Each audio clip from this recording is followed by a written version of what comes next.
नौरस के संपादक पंडित चोखेलाल शर्मा की धर्मपत्नी का जब से देहांत हुआ है, आपको स्त्रियों से विशेष अनुराग हो गया है और रसिकता की मात्रा भी कुछ बढ़ गई है।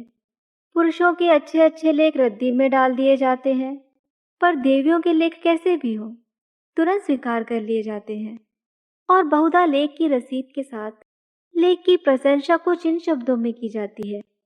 आपका लेख पढ़ के दिल थाम कर रह गया, अतीत जीवन आंखों के सामने मूर्तिमान हो गया। अथवा आपके भाव साहित्य सागर की उज्जवल रत्न है जिसकी चमक कभी कम ना होगी। और कविताएं तो हृदय की हिलोरे, विश्व वीणा की अमर तान, अनंत की मधुर वेदना, निशा का नीरव गान होती थी। प्रशंसा के साथ दर्शन की उत्कृष्ट अभिलाषा भी प्रकट की जाती थी। यदि आप कभी इधर से गुजरे तो मुझे ना भूलिएगा। जिसने ऐसी कविता की सृष्टि की है उसके दर्शन का सौभाग्य मुझे मिले तो मैं अपने को धन्य मानूंगा। लेखिका अनुराग में प्रोत्साहन से भरे हुए पत्र पाकर फूली न समाती।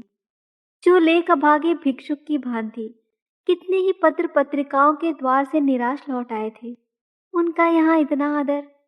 पहली बार ही ऐसा संपादक जन्मा है जो गुणों का पारखी है, और सभी संपादक तो अमान्य हैं, अपने आगे किसी को कुछ समझते ही नहीं। जरा सी संपादकी क्या मिल गई, मानो कोई राज्य मिल गया। संपादकों को कहीं सरकारी पद मिल जाए तो अंधेर मचा दे। वो तो कहो कि सरकार इन्हें पूछती नहीं। उसने बहुत अच्छा किया जो ऑर्डिनेंस पास कर दिए। और स्त्रियों से द्वेष करो, ये उसी का दंड है। ये भी संपादक ही हैं, कोई घास नहीं छीलते, और संपादक भी एक जगत विख्यात पत्र के। नौरस सब पत्रों में राजा है। चोखेलाल जी के पत्र की ग्राहक संख्या बड़े वेग से बढ़ने लगी। हर डाक से धन्यवादों की बाढ़ सी आ जाती और लेखिकाओं में उनकी पूजा होने लगी। ब्याह, गौना, मुंडन, छेदन, जन्म मरण के समाचार आने लगे। कोई आशीर्वाद मांगती, कोई उनके मुख से सांत्वना के दो शब्द सुनने की अभिलाषा करती, कोई उनसे घरेलू संकटों में परामर्श पूछती, और महीने में 10-5 महिलाएं उन्हें दर्शन भी दे जाती। शर्मा जी उनकी हवाई का तार या पत्र पाते ही स्टेशन पर जाकर उनका स्वागत करते, बड़े आग्रह से उन्हें एक आध दिन ठहराते, उनकी खूब खातिर करते। सिनेमा के फ्री पास मिले हुए थे ही, खूब सिनेमा दिखाते। महिलाएं उनके श्रद्धाताओं से मुग्ध होकर विदा होती। मशहूर तो यहाँ तक है कि शर्मा जी का कई महिलाओं से बहुत ही घनिष्ठ संबंध हो गया है, लेकिन इस विषय में हम निश्चय पूर्वक कुछ नहीं कह सकते। हम तो बस इतना जानते हैं कि जो देवियां एक बार यहाँ आ जाती वो शर्मा जी की अनन्य भक्त हो जाती।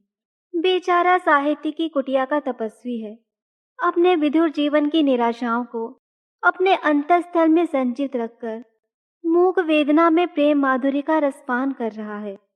संपादक जी के जीवन में जो कमी आ गई थी उसकी कुछ पूर्ति करना महिलाओं ने अपना धर्म सा मान लिया। उनके भरे हुए भंडार में से अगर एक शुद्धित प्राणी को थोड़ी सी मिठाई दी जा सके तो उससे भंडार की शोभा ही है। कोई देवी पार्सल से अचार भेज देती, कोई लड्डू। एक ने पूजा का ऊनी आसन अपने हाथों से बनाकर भेज दिया। एक देवी महीने में एक बार आकर उनके कपड़ों की मरम्मत कर देती थी। दूसरी देवी महीने में 2-3 बार आकर उन्हें अच्छी अच्छी चीजें बनाकर खिला जाती थी। अब वह किसी एक के न होकर सबके हो गए थे। स्त्रियों के अधिकारों का उनसे बड़ा रक्षक शायद ही कोई मिले। पुरुषों से तो शर्मा जी को हमेशा तीव्र आलोचना ही मिलती थी। श्रद्धा में सहानुभूति का आनंद तो उन्होंने स्त्रियों में ही पाया। एक दिन संपादक जी को एक ऐसी कविता मिली जिसमें लेखिका ने अपने उग्र प्रेम का रूप दिखाया था। अन्य संपादक उसे अश्लील कहते, लेकिन चोखेलाल जी इधर बहुत उदार हो गए थे। कविता इतने सुंदर अक्षरों में लिखी थी, लेखिका का नाम इतना मोहक था कि संपादक जी के सामने उसका एक कल्पना चित्र सा आकर खड़ा हो गया। भावुक प्रकृति, कोमल गाल, याचना भरे नेत्र, बिंबधर, चंपई रंग, अंग अंग में चपलता भरी हुई, पहले गोंद की तरह शुष्क और कठोर और आर्द्र होते ही चिपक जाने वाली। उन्होंने कविता को 2-3 बार पढ़ा और हर बार उनके मन में सनसनी दौड़ी। क्या समझते हो, मुझे छोड़कर भाग जाओगे? भाग सकोगे? मैं तुम्हारे गले में हाथ डाल दूंगी, मैं तुम्हारी कमर में करपाश कस दूंगी, मैं तुम्हारा पांव पकड़कर रोक लूंगी, तब उस पर सिर रख दूंगी। क्या तुम समझते हो मुझे छोड़कर भाग जाओगे? छोड़ सकोगे? मैं तुम्हारे अधरों पर अपने कपोल चिपका दूंगी। उस प्याले में जो मादक सुधा है, उसे पीकर तुम मस्त हो जाओगे और मेरे पैरों पर सिर रख दोगे। क्या तुम समझते हो मुझे छोड़कर भाग सकोगे? कामाक्षी। शर्मा जी को हर बार इस कविता में नया रस मिलता था। उन्होंने उसी क्षण कामाक्षी देवी के नाम ये पत्र लिखा। आपकी कविता पढ़कर मैं कह नहीं सकता मेरे चित्त की क्या दशा हुई। हृदय में एक ऐसी तृष्णा जाग उठी है जो मुझे भस्म किए डालती है। नहीं जानता इसे कैसे शांत करूं। बस यही आशा है कि इसको शीतल करने वाली सुधा भी वही मिलेगी जहां से ये तृष्णा मिली है। मन पतंग की भांति जंजीर तोड़ाकर भाग जाना चाहता है। जिस हृदय से ये भाव निकले हैं उसमें प्रेम का कितना अक्षय भंडार होगा। उस प्रेम का जो अपने को समर्पित कर देने में ही आनंद पाता है। मैं आपसे सत्य कहता हूँ, ऐसी कविता मैंने आज तक नहीं पढ़ी थी और इसने मेरे अंदर जो तूफान उठा दिया है वो मेरी विदुर शांति को छिन्न भिन्न किए डालता है। आपने एक गरीब की फूस की झोपड़ी में आग लगा दी है, लेकिन मन यह स्वीकार नहीं करता कि यह केवल एक विनोद पीड़ा है।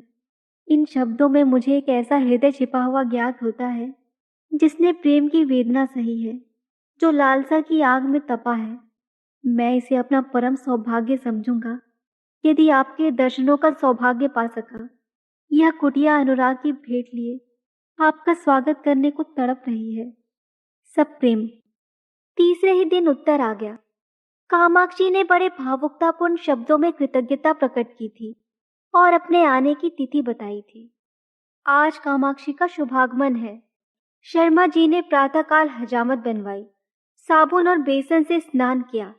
महीन खद्दर की धोती, पोकटी का ढीला चुन्नटदार कुर्ता, मलाई रंग की रेशमी चादर, इस ठाट से आकर कार्यालय में बैठे कि सारा दफ्तर गमक उठा।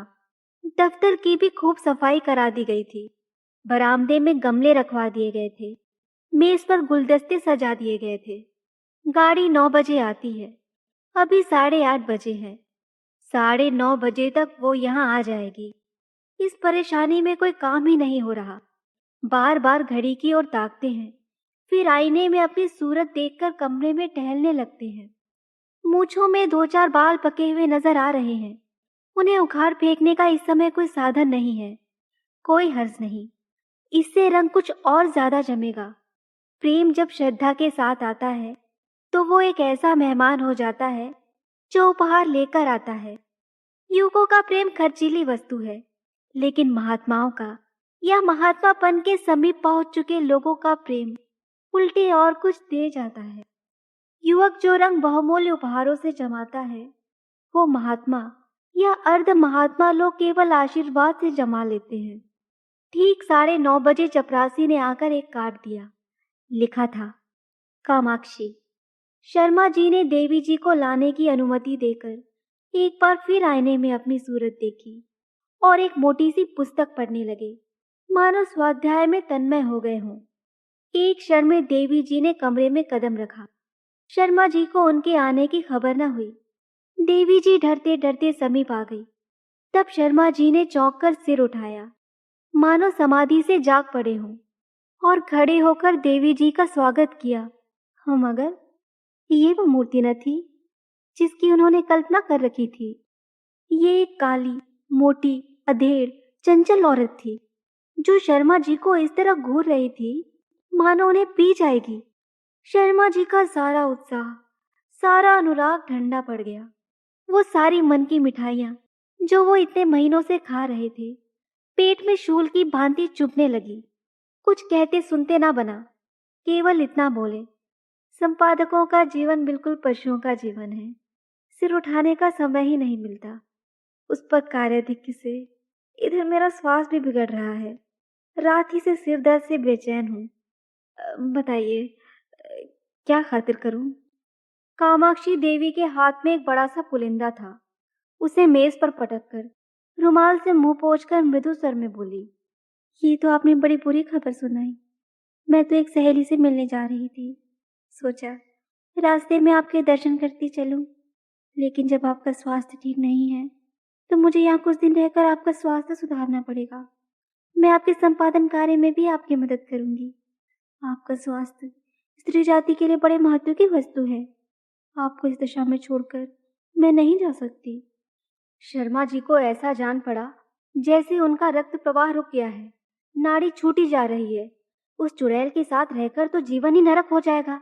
चली है कविता करने, और कविता भी कैसी, अश्लीलता में डूबी हुई। अश्लील तो है ही, बिल्कुल सड़ी हुई गंदी। एक सुंदरी की कलम से वो कविता काम बाढ़ थी, इस डायन की कलम से तो वो परनाले का कीचड़ है। मैं कहता हूँ, इसे ऐसी कविता लिखने का अधिकार ही क्या है? ये क्यों ऐसी कविता लिखती है? क्यों नहीं किसी कोने में बैठकर राम भजन करती? आप पूछते हैं मुझे छोड़कर भाग सकोगे? मैं कहता हूँ आपके पास कोई आएगा ही क्यों? दूर से ही देख के न लंबा हो जाएगा। कविता क्या है जिसका न सिर है न पैर, मात्राओं तक का तो इसे ज्ञान नहीं है, और कविता करती हैं। कविता अगर इस काया में निवास कर सकती है तो फिर गधा भी गा सकता है, ऊंट भी नाच सकता है। इस रांड को इतना भी नहीं मालूम कि कविता करने के लिए रूप और यौवन चाहिए, नजाकत चाहिए, नफासत चाहिए। भूतनी सी तो आपकी सूरत है, रात को कोई देख ले तो डर जाए, और आप उत्तेजक कविताएं लिखती हैं। कोई कितना ही शुद्धातुर हो तो क्या गोबर खा लेगा? और चुड़ैल इतना बड़ा पोथा साथ लेकर आई है, इसमें भी परनाले का गंदा कीचड़ होगा। उस मोटी पुस्तक की ओर देखते हुए बोले, नहीं नहीं, मैं आपको कष्ट नहीं देना चाहता। वो ऐसी कोई बात नहीं, 2-4 दिन के विश्राम से ठीक हो जाएगा। आपकी सहेली प्रतीक्षा करती होंगी। आप तो महाशय जी संकोच कर रहे हैं। मैं 10-5 दिन बाद भी चले जाऊंगी तो कोई हानि ना होगी। इसकी कोई आवश्यकता नहीं देवी जी। आपके मुंह पर तो आपकी प्रशंसा करना खुशामद होगी, पर जो सज्जनता मैंने आप में देखी वो कहीं नहीं पाई। आप पहले महानुभाव हैं जिन्होंने मेरी रचना का आदर किया, नहीं तो मैं निराश ही हो चुकी थी। आपके प्रोत्साहन का यह शुभ फल है कि मैंने इतनी कविताएं रच डाली।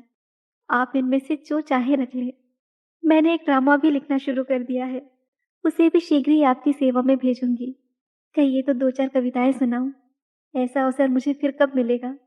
ये तो नहीं जानती कि कविताएं कैसी हैं, पर आप सुनकर प्रसन्न होंगे। बिल्कुल उसी रंग की हैं। उसने अनुमति की प्रतीक्षा न की, तुरंत पोथा खोलकर एक कविता सुनाने लगी। शर्मा जी को ऐसा मालूम होने लगा जैसे कोई भिगो भिगो कर जूते मार रहा है। कई बार उन्हें मतली आ गई, जैसे 1000 गधे कानों के पास खड़े अपना स्वर अलाप रहे हों। कामाक्षी के सर में कोयल का माधुर्य था, पर शर्मा जी को इस समय वो भी अप्रिय लग रहा था। सिर में सचमुच दर्द होने लगा था। ये कभी टलेगी भी, या यूं ही बैठी सिर खाती रहेगी? इसे मेरे चेहरे पे आ रहे मनोभावों का भी ज्ञान नहीं हो रहा। इस पर आप कविता करने वाली हैं। इस मुंह से तो महादेवी या सुभद्रा कुमारी की कविताएं भी घृणा उत्पन्न करेंगी। आखिर न रहा गया, बोले, आपकी रचनाओं का क्या कहना? आप ये संग्रह यहीं छोड़ जाएं, मैं अवकाश में पढ़ूंगा। इस समय तो बहुत काम है। कामाक्षी ने दयाद्र होकर कहा, आप इतना दुर्बल स्वास्थ्य होने पर भी इतना व्यस्त रहते हैं, मुझे आप पर दया आती है। आपकी कृपा है। आपको कल अवकाश रहेगा? जरा मैं अपना ड्रामा सुनाना चाहती हूँ। खेद है, कल मुझे प्रयाग जाना है, तो मैं भी आपके साथ चलूं? गाड़ी में सुनाती चलूंगी। कुछ निश्चय नहीं है किस गाड़ी से जाना है। आप लौटेंगे कब तक, ये भी निश्चय नहीं है। और टेलीफोन पर जाकर बोले, हेलो, नंबर 77। कामाक्षी ने आधे घंटे तक उनका इंतजार किया, मगर शर्मा जी एक सज्जन से ऐसी महत्व की बातें कर रहे थे जिसका अंत ही होने न पाता था। निराश होकर कामाक्षी देवी विदा हुई और शीघ्र ही आने का वादा कर गई। शर्मा जी ने आराम की सांस ली और उस पोथे को उठाकर रद्दी में डाल दिया, और जले हुए दिल से आप ही आप कहा, ईश्वर न करे कि फिर तुम्हारे दर्शन हो। कितनी बेशरम है, उल्टा कहीं की। आज इसने सारा मजा किरकिरा कर दिया। फिर मैनेजर को बुलाकर कहा, कामाक्षी की कविता नहीं जाएगी। मैनेजर ने स्तंभित होकर कहा, फॉर्म तो मशीन पर है। कोई हर्ज नहीं, फॉर्म उतार लीजिए। बड़ी देर होगी, होने दीजिए, ये कविता नहीं जाएगी।